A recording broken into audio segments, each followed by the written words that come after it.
मेरा सवाल आपसे ये है कि भाई आप अभी क्लियर हो, अभी इसके लिए सुनिए मांझी को भी देखना पड़ेगा। बोलिए।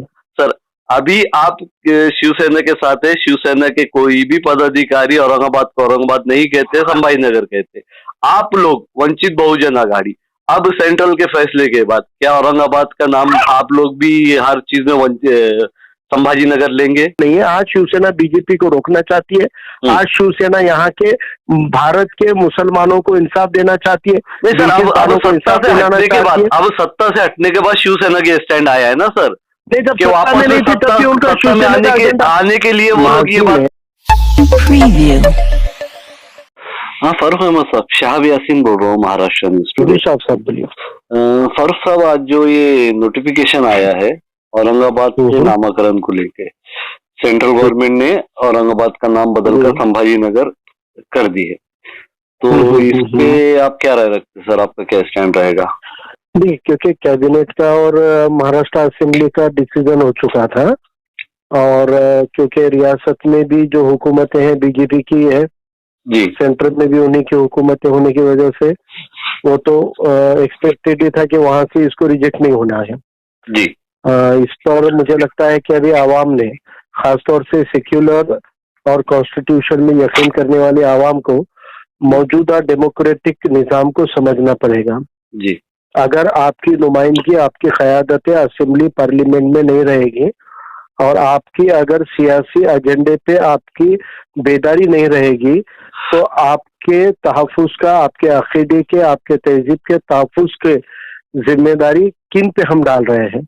जिन जमातों ने, खास तौर से औरंगाबाद और उस्मानाबाद के नामांतर को लेकर एक बात साफ हुई है कि मैं शिवसेना और बीजेपी को इसका ज्यादा दोषी इसलिए नहीं मानता हूँ क्योंकि उनका तो खुला एजेंडा था, उनकी तो खुली मांग थी, खुला एजेंडा था, जो इस तरीके की सियासत को अंजाम देते हैं, नफरत की सियासत को अंजाम देते हैं।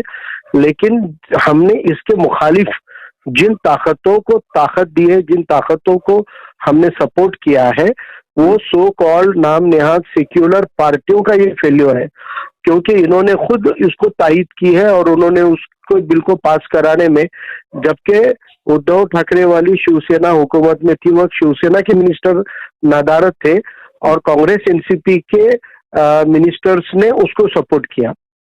तो मुझे लगता है कि यह अभी आवाम के लिए बहुत साफ तौर पे समझने की बात है कि ऐसे बुज़दिल सियासी पार्टियों के पीछे संविधान और सेक्युलर को मानने वाले आवाम को नहीं ठहरना चाहिए। इसके लिए एक अल्टरनेट ताकत को हमको सामने लाना पड़ेगा, जो एक समाज के नहीं तो मुख्तलिफ उन सभी समाजों को, उन सभी पिछड़े तबकों को, उन सभी सेक्युलर और संतों को मानने वाले हिंदू समाज को साथ लेके जो काम करती है, ऐसी ताकत को आगे लाना होगा। सर, इसमें एक सवाल ये उठता है कि आप अभी शिवसेना के साथ, जो पुरानी शिवसेना है, उद्धव ठाकरे के साथ आपकी पार्टी का अलायंस हुआ है, पर जब औरंगाबाद का नाम पिछले साल भी आया था तो आप इन पार्टियों के भी खिलाफ थे। अब आप सिर्फ कांग्रेस और एनसीपी को जिम्मेदार ठहरा रहे हैं। मेरा तब का भी आप अगर इंटरव्यू निकाल के देखेंगे तो मेरा भी तब यही जुमला था कि शिवसेना का नाम बदलने को लेकर खुला एजेंडा था और शिवसेना अपने एजेंडा पे चल रही है, तो उनको जाहिर है। सुनिए, मेरी बात सुनिए, आपने अगर सवाल पूछा है तो उसका जवाब बिल्कुल आपके ऊपर लाजमी है।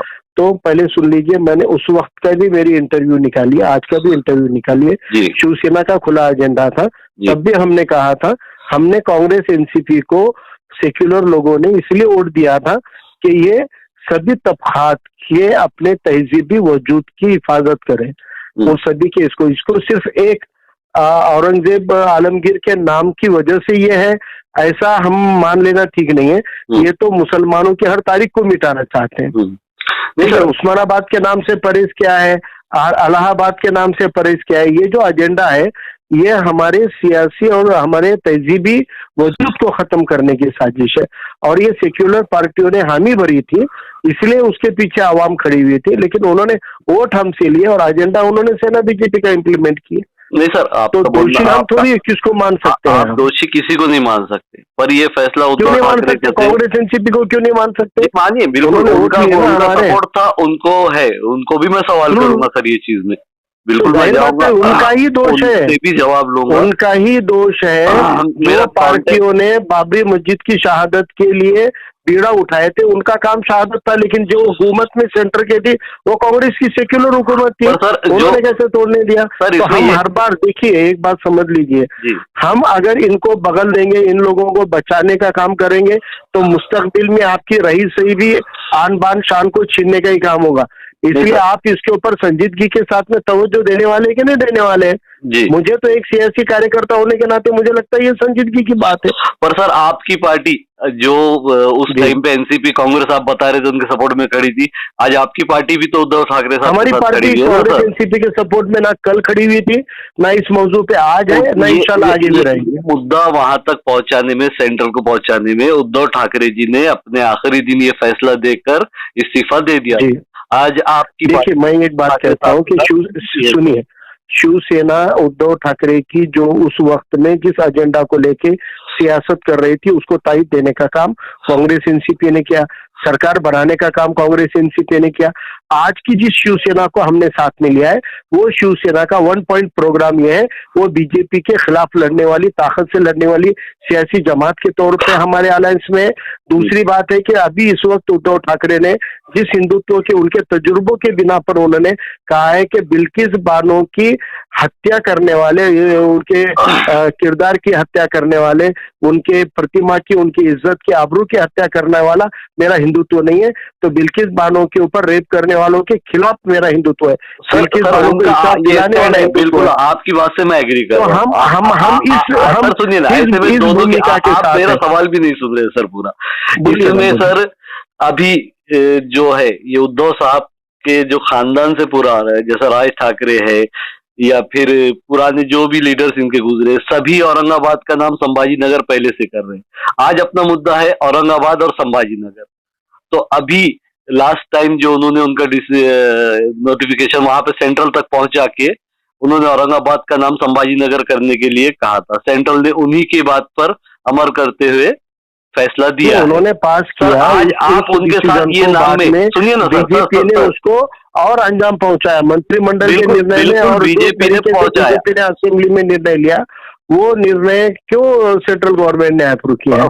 फारूक जी, मेरा सवाल आपसे ये है, शिवसेना का नाम बदलने का एजेंडा जिस वक्त में था उस वक्त कांग्रेस एनसीपी उनके साथ गई जी। आज शिवसेना का एजेंडा वो नहीं है। आज शिवसेना बीजेपी को रोकना चाहती है, आज शिवसेना यहाँ के भारत के मुसलमानों को इंसाफ देना चाहती है। नहीं सर, अब सत्ता से हटने के बाद शिवसेना के स्टैंड आया है ना सर, नहीं जब सत्ता में नहीं थी तब भी उनका आने के लिए वो लोग ये बात कर रहे हैं सर। अब ये बात समझ लीजिए आप, माजी में जब शिवसेना सत्ता में नहीं थी तब भी उनका संभाजी नगर को लेकर एजेंडा था, वो उनकी पार्टी का एजेंडा या वो पार्टी का मिशन है। हमारा मिशन ये है, हमारा मिशन ये है मुसलमानों के नाम को इस तरह से खत्म करके अभी सेकुलर बनने का ये ढोंग नहीं हो रहा है क्या सर? ये उद्धव ठाकरे को पूछिए, ये शिवसेना को पूछिए। आपकी पार्टी उनके सपोर्ट में आज खड़ी है ना सर? मेरी पार्टी से करता हूँ सर, आपको मालूम है सवाल भी पूरा करता हूँ, जवाब भी पूरा लगाता हूँ। सुन लीजिए, मेरा जवाब भी पूरा सुन लीजिए। मेरी पार्टी ने आज जिस शिवसेना के साथ अलायंस किया है वो शिवसेना जो बीजेपी को रोकना चाहती है, नफरत की सियासत को रोकना चाहती है, जमहूरियत को बहाल करना चाहती है, डेमोक्रेसी को बहाल करना चाहती है। उन्होंने भी उनके अच्छे बुरे तजुर्बों से बीजेपी को और उसके एजेंडा को पहचाने, उनको ठोकर लगकर आया है, लेकिन जो सेक्युलर कहने वाले तो उनको मदद करते हैं। शरद पवार ने खुद अजित पवार को शपथ विधि करने को कहा था, ये बात सब साफ हो चुकी है, सामने आया है।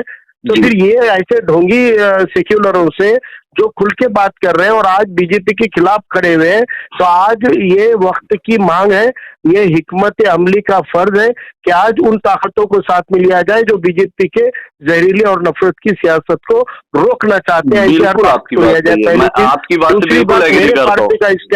मेरे पार्टी का स्टैंड पहले हमारे पार्टी के जो नेशनल प्रेसिडेंट है अली जनाब प्रकाश अंबेडकर साहब ने वाज़ेह तौर पे कहा था कि संभाजी महाराज का जो भी कारकिर्द है और उनकी जो मजार है, उनकी जो दफन जहाँ पे की वो जमीन पूना में आती है, पूना का नाम अगर बदला जाए तो ज्यादा मुनासिब है। पहली चीज।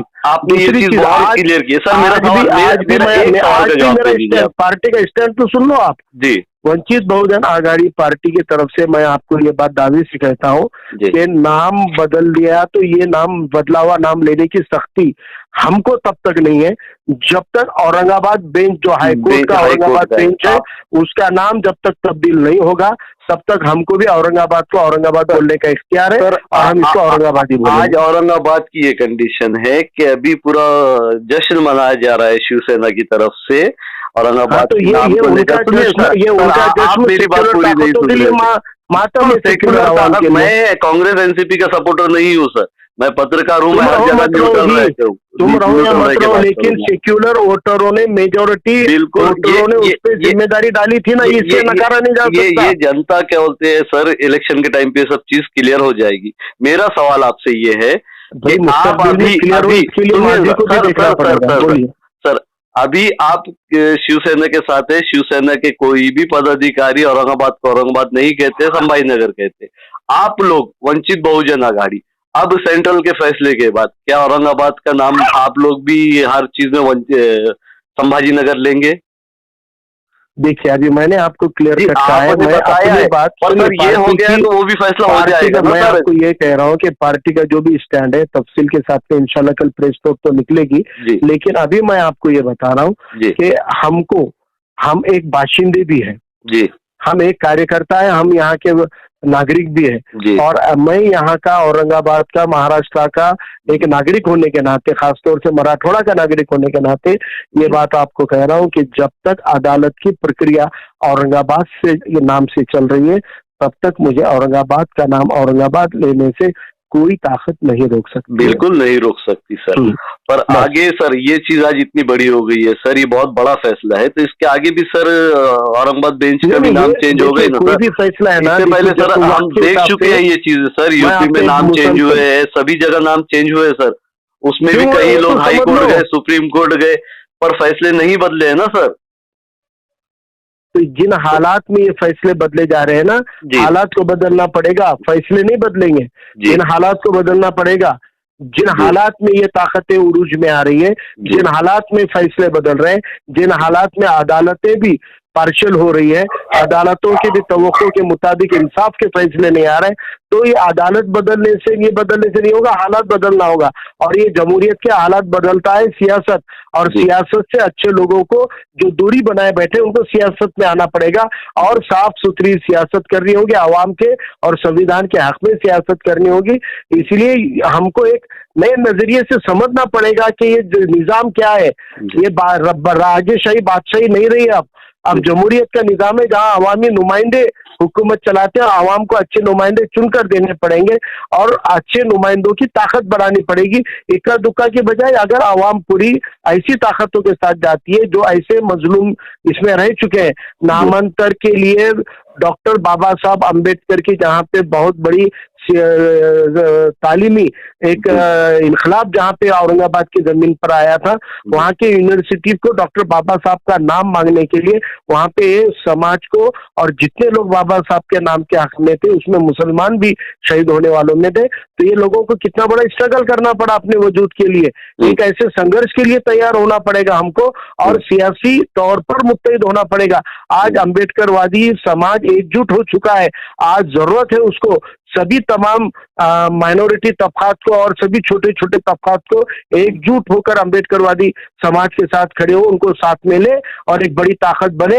हम खुद चुनकर आए, हम हुकूमत में आए, हम वो फैसलों को फिर से बदल सकते हैं, हम अच्छे फैसले ले सकते हैं, लेकिन उसके लिए हमको हुकूमत में आने के लिए मुत्तहिद होना पड़ेगा और इस सिस्टम को समझना पड़ेगा और समझकर उसको अपने अमल में लाना पड़ेगा और हमको हिकमत अमली से काम करते हुए सियासी तौर पर बड़ी ताकत बनने को लेकर तवज्जो देनी पड़ेगी। यही आज सबसे बड़ा मैसेज है और यही सबसे बड़ा मिशन होना चाहिए। जी सर, इसमें मेरा आखिरी सवाल आपसे ये था कि जो कुछ लोग हाई कोर्ट सुप्रीम कोर्ट जाने की तैयारी में है, बहुत सारे लोग हाई कोर्ट गए भी है, तो आप ये चीज के सपोर्ट में रहेंगे कि इसके लड़ाई में पॉलिटिकल उस पे नहीं, एक पॉलिटिक्स नहीं करते हुए न्यूट्रल रह के आप ये लोग के साथ ये केस में लड़ेंगे सर? देखिए, बीमारी पे अगर असरदार दवा असर नहीं कर रही है तो फिर लोग जड़ी बूटियां खाने को मजबूर हो जाते हैं। और अभी अगर लोगों को ऐसे रास्तों से इंसाफ मिलता है ऐसा लगता है तो ये कोशिश भी होनी चाहिए, क्योंकि जमहूरियत में वही तो एक तरीका है, अदालत भी तो एक तरीका है। अगर अदालत में जा रहे हैं, जाना चाहिए और उसमें भी कोशिश करनी चाहिए ताकि कल को मुस्तकबिल में हमको अफसोस ना रहे कि अगर हम इधर जाते तो शायद ये हो जाता।